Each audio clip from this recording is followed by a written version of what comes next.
Yes, that's it. Yep. Yep, no bother at all. So, I'm Siobhan Nundram, and I'm the chair of the Board of Trustees of Red Kite Rape and Sexual Abuse Support Service. We're going to get our male supporters. We are a registered charity which has been in operation since our helpline opened on the 20th of December 2020. So by June we were hearing horrific stories of people locked in with their abusers and suffering terrible forms of abuse.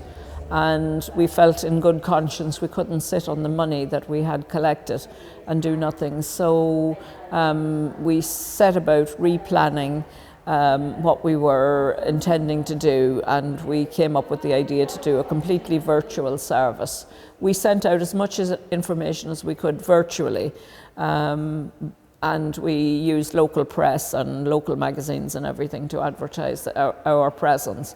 And gradually, as time has gone on, so the numbers of people coming forward. This is an exhibition called What You Were Wearing. It's part of a world movement.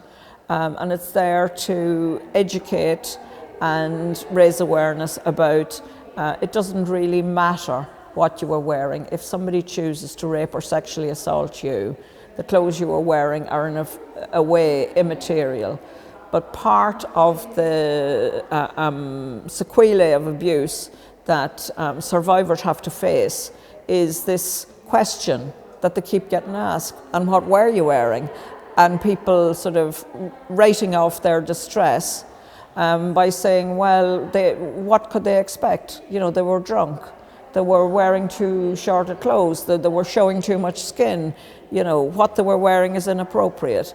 At Red Kite, we believe that everything hinges on consent. And it doesn't matter what somebody was wearing. If they did not consent to sexual contact, then it is either sexual assault or rape. End of story. If somebody isn't able to fully, knowingly consent to sexual contact, then it is either sexual assault or rape. So that's why we have this event.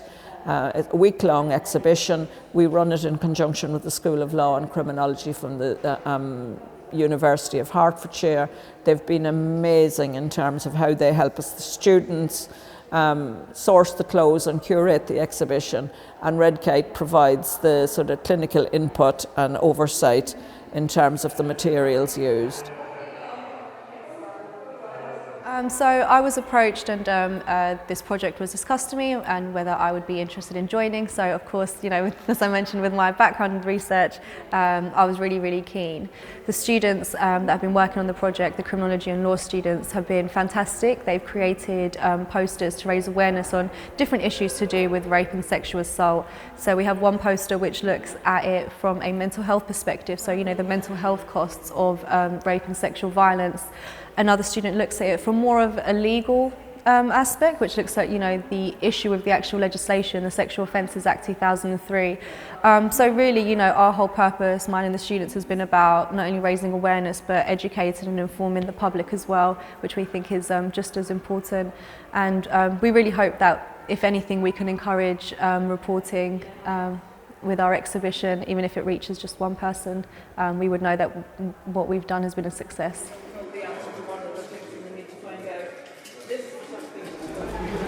Can there be like cuts and stuff? Yeah, okay, yeah. I was like, I don't know where to look. Like, I'm just standing at the camera, obviously. Hi, I'm Abby, and I'm doing a master's in clinical mental health in UCL. My name is Carlotta, and I'm also at UCL doing a master's in health psychology. We're both doing a placement with Red Kite. We're currently training to assist on the abuse helpline. And today we've come to the What Were You Wearing exhibition.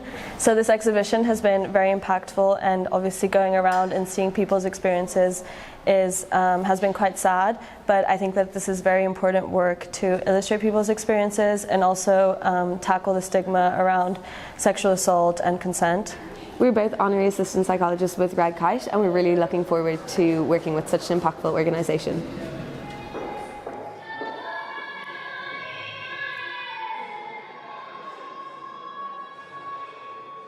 For us, recovery means living your best life, feeling free and unfettered by the sequelae of the abuse that you were suffered and that was thrust upon you. And because sexual violence is the greatest violation that anybody, one person, can suffer, we believe that it's not proper to have waiting lists or whatever. If somebody needs help, they need it straight away. So we make sure that when we speak to somebody, we tell them, we hear you, we see you, we will believe you, and then you will be best placed to tell us how you need us to help you best so that you can have the best outcome and the best recovery. Also, the vignettes, the stories that sit aside the close are all the lived experience of clients from Red Kite. And you know, those stories were taken at a point in time, and I'm pleased to be able to tell you that actually all of those people have recovered and are now living their best lives.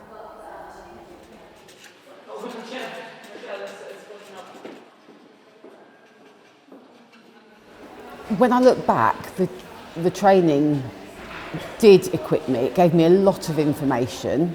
I think what I worried about was that when a call came in, I wouldn't know what to say, or I wouldn't know where to find the information. And I felt that I would have to have that information to hand straight away. But actually, when you're on the call, it flows, and so much of it is about listening and letting that person let go of all the words that they want to let go, because even just letting go with those words helps them to feel better. Yeah, it's about what they know, not what you know, that's important. Exactly, really, yes. Yeah, so it kind of follows on from our we will believe you, Yeah. we will listen, Yeah. we will validate your experience. I think that's one of the most powerful things that we can say, is that we believe them, and that we are there for them, and that we are there whenever they want to call, and that if somebody's not available, they can leave a message and we'll get back to them, but that we are there. I think that's the biggest thing. All right, so thank you, Marguerite, for agreeing to speak to us today. And thank you for volunteering to tell us your story. I'm so very grateful to you, because your contribution to this exhibition, what you were wearing, will be so valuable to other people who see this film and are maybe afraid to come forward and talk about their experiences. So you're doing a wonderful, wonderful thing today. Now, I haven't heard your story, so it's over to you to tell us as much or as little of your experiences as you want. And please stop whenever you want and only tell us what you're comfortable with. Okay? Sure, yes. Right. I was about, I would say, 5 to 6 years old, and we had a family house right in the middle of nowhere, and these people used to visit, and I didn't know who they were, because my father was working on a gold mine, and this, I suppose he was the uncle, because he was quite familiar with all the children. He said, well, he would take me to go see my dad working. And I was very excited, thinking, wow, I'm going to go see my dad, you know. Yes. And we went through the bush. It was like bush-like, and which some people don't understand. But it's worse than having like a garden. It's all sorts of animals and things. Yeah. In like very woody, thorny area. Yes. And he decided, well, we have to stop here. And he had me on around his shoulders, Yeah. put me down, sat on a log or a rock, and he said, hold on to my knees and let's see what's coming, because the animals come out to play. And then suddenly he grabbed me from round the waist and pulled me towards him, and I felt this hard thing entering my rear, and I was so frightened by it that I leapt out of his arms, and I looked back and I thought, oh, it's a snake, because I've never seen anything like that before. And my dad used to say, there's snakes around, so I thought, well, it was a snake, and I ran away. And he kept calling me, but I hid amongst all these tall, like elephant grass. Yes. And then eventually he faded by calling me, so it meant that he went further away. And then I lay there thinking what's going on, and I started crying because I thought it was so sore. And I saw this little rabbit coming, and it sort of hopped into bushes, so I followed it. And eventually I must have fallen asleep because I was crying so much. And then when I woke up, I wondered where I was, and I could still smell the dynamite stuff from the mines and that. Yes. So I got up and I walked towards a tree, and as I rounded the tree, leopard came into sight. But to me it was just a cat, a big cat with spots. And I thought, whoa, should I go pet this animal or not? Well, yes. when you're young, little, you don't know. No. And anyway, suddenly there was a great explosion, and this leopard just turned and ran, you see. So I carried on following with my nose, the smell, and I came to this cliff, and I was looking over at what was going on. And then I shouted to my dad, and he said, stay there, and he sent someone round to come and pull me away because I was on this edge. But I didn't know the danger then. No, of course not. Anyway, later on in life, we had a house eventually, instead of moving around, and these uncles came, and every time they came, I was put in the same room with them. I mean, from the age of about 10 onwards until I was about nearly 14.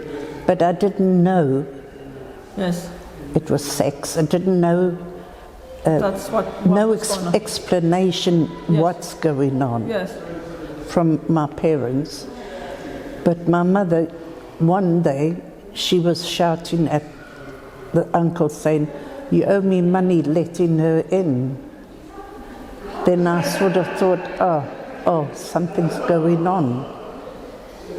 But he used to sometimes tell me to go and put the bath water in. And then when I was in there doing the bath water, he would then come in during the day and abuse me, which I didn't know even then at that age what was going on. No. And then my mother decided she'd take me to the doctor because I wasn't getting the feminine...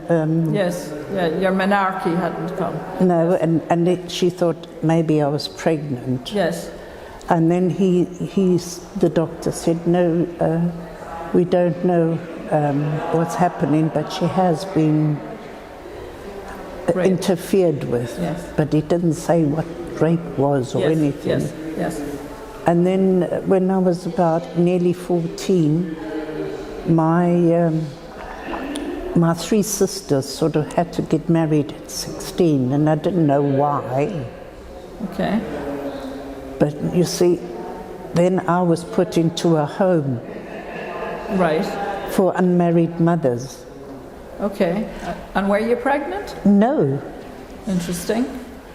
But I found out everything that I had to know when I went While to you were that there, yeah, home. because they were, yeah. You know, I used to say, "Oh, why have you got such a big stomach?" And they'd say, "What did you do so you couldn't get a fat stomach?" I said, "What do you mean?" And then they would explain what happened, and that's how I found out about sex. That was your sex education. Yes, from their mistakes. And then eventually I married at about, I think I was about 19 or 20. I got married to my first husband. And about 2 years on after the marriage, this chap came to do something at the house. I didn't know what he was doing, but something my husband had asked him to do. And then while he was there, he gave me a few thumps or hidings or something, and I passed out, Jesus. And then I came around and he was raping me. And I thought, no, this is wrong, you know. But I didn't dare tell my husband or my mother-in-law because she said I was already a street girl.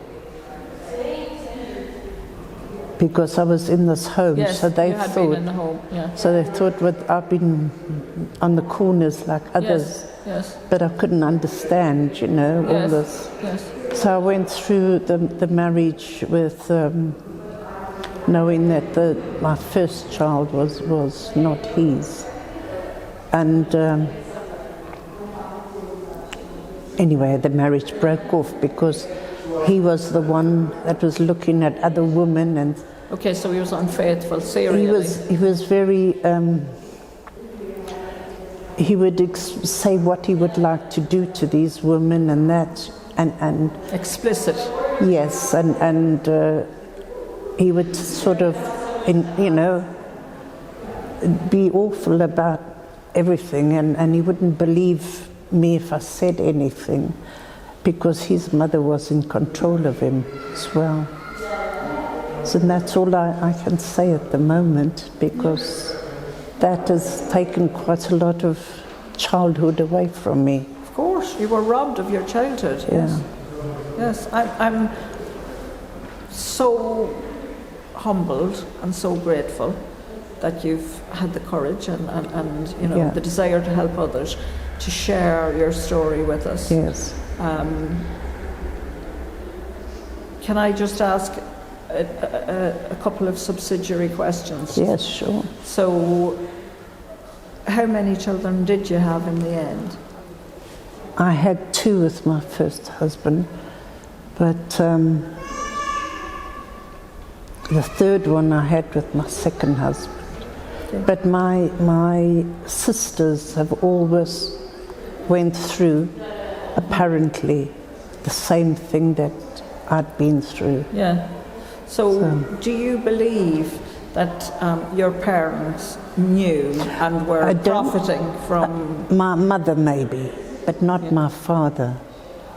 Yeah, because he was working away so much. He was working away, and he didn't realise what was going on. And nobody told him? No, and I was told that if I told anybody anything, they would be the first to be killed. Okay, so your siblings would be killed if you told anybody? Not my siblings, my mum and my dad, and everybody, and, and everybody in the family will be killed. So I was very... Yeah, that's an awful secret to be, you know, made to carry on top of the fact that you were being regularly raped. And of course, I've always been told as I'm a moon child because I'm not altogether there. And I think it's really, I've got a bit of autism or something like that, which makes me very slow in doing things and understanding things. Do you not think that perhaps it's the trauma of what you were put through that's had that impact on you? It could be, because when I went to school eventually, I went to boarding school, I didn't know anything about my alphabet or 1, 2, 3 or anything like that. So I was treated as if I was a little bit not there. Yeah, as they so call slightly it. educationally challenged. That's right. So I find you to be incredibly intelligent, and I don't believe that those... well, I've taught myself everything. Taught myself how to read, to write.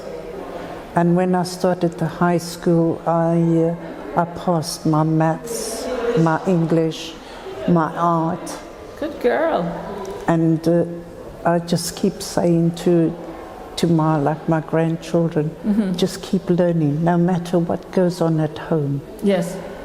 Because an education buys you a so future. the adults will shout about each other, but you must think first where you get peace from and use that to keep you going. That's a really strong message. I'm sure you're a wonderful grandma, Marguerite. I don't know. Thank you once again. Oh, And you're welcome. Your bravery and your courage. And of course, in Red Kite, we believe everybody who tells us their story. And yours has been particularly traumatic.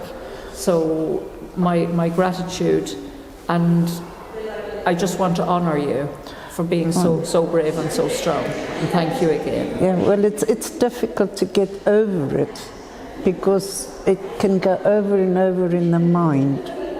But you've got to sort of try and step out of it and say, I'm grown up now, I'm out of that, it's gone. Now I start a new life. Exactly. Sort of thing. So and they should talk about it and tell somebody. And that's what we encourage in Red Kite, and that's why we're there, to listen and to believe and to help people on their recovery journey. And we walk the pathway with them as far as they want to take it. Thank you once again. You're welcome. One of the sayings, so drop him down. So that's Mr. Stitch Belford there. In a world where you can be anything, be kind. That's great. Yeah. That's amazing. So I'm Spectre, I'm the president of the Chaotic Angels Law Enforcement Motorcycle Club. Today we're here at the Red Kite exhibition for the recovery of rape and sexual abuse.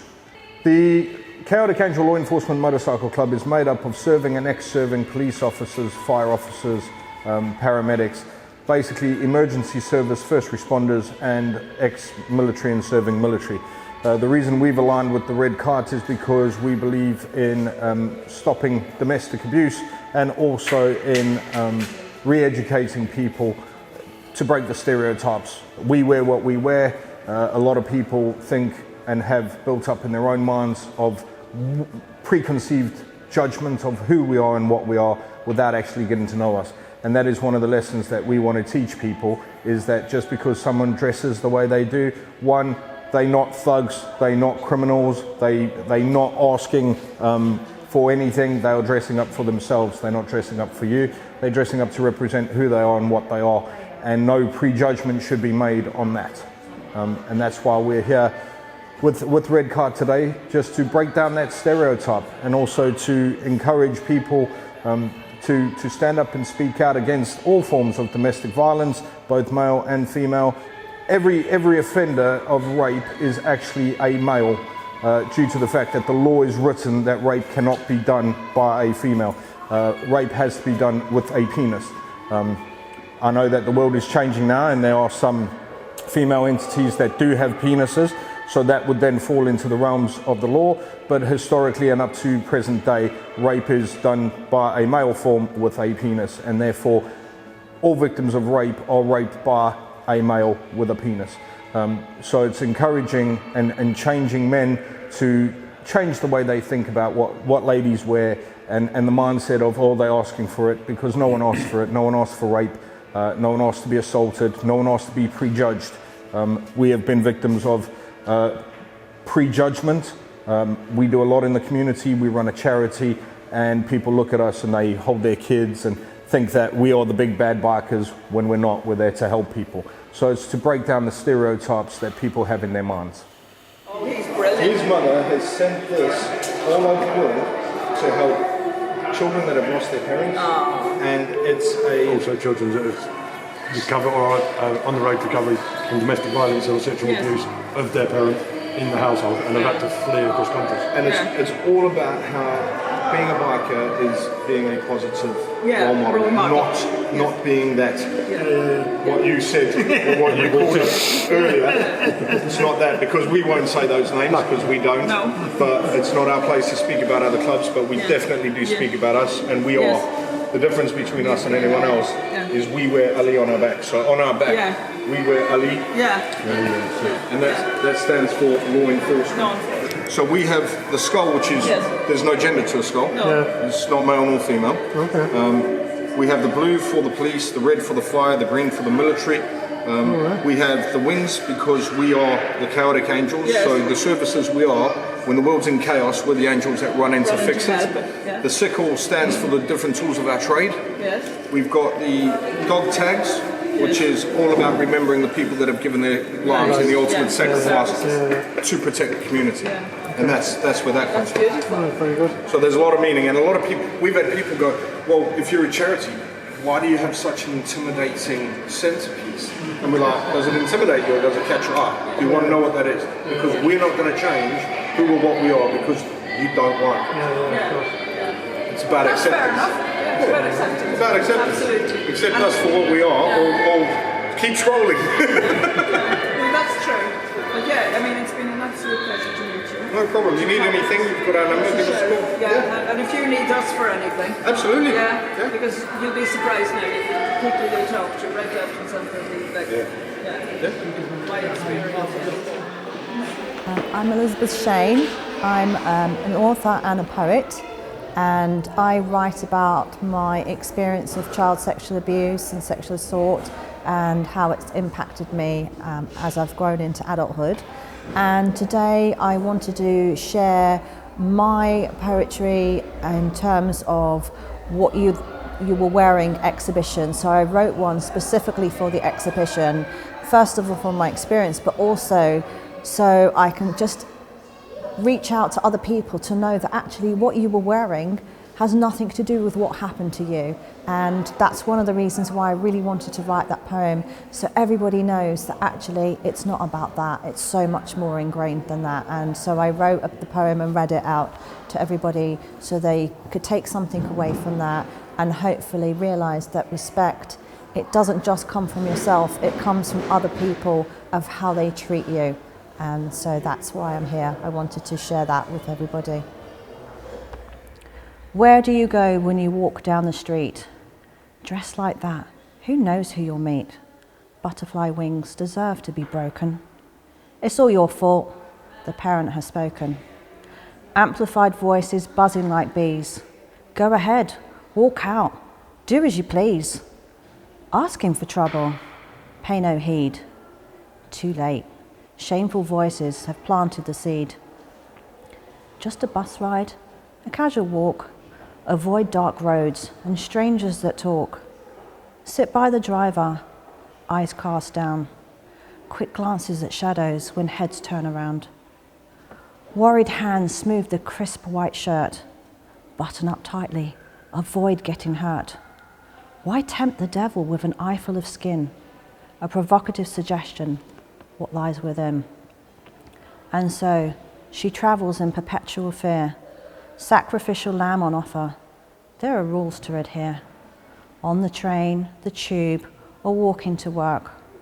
Who is to blame for the dangers that lurk? Subliminal messages fed over time. Clothes and demeanor accentuate the crime. Narrative persuasion enforced unaware.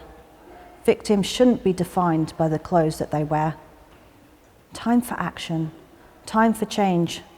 Conversation, awareness, at first may feel strange. But how do we teach our future generation? Conveying intolerance into education. Lessons start young to carry the shame. Indoctrinated belief, you are to blame. Is it too much to ask for mutual respect? Our body is our own, not an object. Let's explore this opportunity to talk, to address the imbalance of fear when we walk. We will not be violated for sick, twisted pleasure. Stamp out the violence. Let's stand together.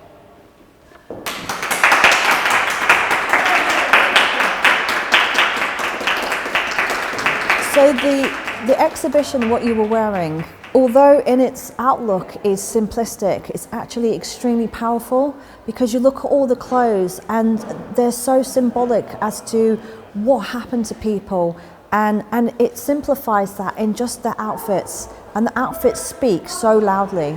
You know, just a simple outfit speaks so volumes to people about what happened, and I think this exhibition is brilliant because, you know, to the average person who has a perception of what, you know, the myths around rape and you know, the misconception that actually wearing voluptuous clothes invites an invitation to cause somebody to rape you. It's not the case. You can wear anything and it could still happen, and it's not an invitation. Whatever you're wearing, it shouldn't be happening. And it's really important that exhibitions like this are available to raise awareness for the average person off the street, for the man, for the woman, for a college student. And the work that Red Kite do, there needs to be more charities like them because they do such incredible work for victims and survivors of sexual abuse and sexual violence. You know, just to have somebody at the other end of a line would be really, you know, helpful, and to get that support, because they're not here to judge you, they're here to support you. I am originally from Turkey. Oh, you're Turkish? I am Turkish. Okay, so let me check with my work as well. I guess they need to know it because they can exempt me when I come to the meeting. Yes. From my side, I like it. I am passionate Yes, about it. it's a pleasure to get involved into this project, first of everything. I am a senior lecturer at University of Hertfordshire, teaching law and criminology. And I have a PhD in honor-based violence, gender equality, violence against women, so human rights. And I am an author of a textbook and a few journal articles on this area. Yes, exactly. They go hand in hand. My academic work and my expert area in law and my passion in art goes hand in hand. In my academic side, I know that women and girls are victims of violence throughout the world, and this violence may take form of sexual violence, rape, honor-based violence such as forced marriage, FGM, breast ironing, forced hymenoplasty, virginity testing, etc. So, and unfortunately, the victims of these crimes are mostly, and in some cases, exclusively women and girls. And gender inequality is the main cause of patriarchal mentality, which may eventually lead to violence. So I know that from my academic studies, and in my artwork, I mainly focus on drawing human bodies, portraits, and I invite people to focus on the beauty of the human body and the bright colors and the harmony on the human body instead of sexualization of it. So trying to invite them, you know, leave all these gendered norm, expectations, stereotypes, prejudice aside. Look at the beauty of the human body. So that is what I feel when I am painting. I wish I had anything like your talent.